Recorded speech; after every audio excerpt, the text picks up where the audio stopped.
এক একটা জেলায় একটা আমাদের ক্যালকুলেশন থাকে যে সারা বছর এত ব্লাড আমাদের লাগে।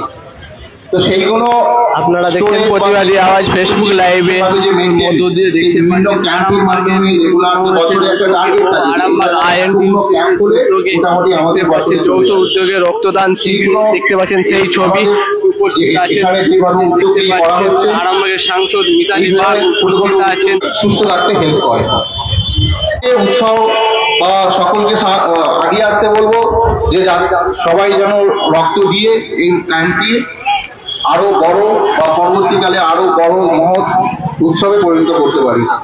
ধন্যবাদ। ধন্যবাদ ডক্টর সেকেন্দার আলীকে যে রক্তদান করলে আমাদের যে শারীরিক কোনো ক্ষতি নাই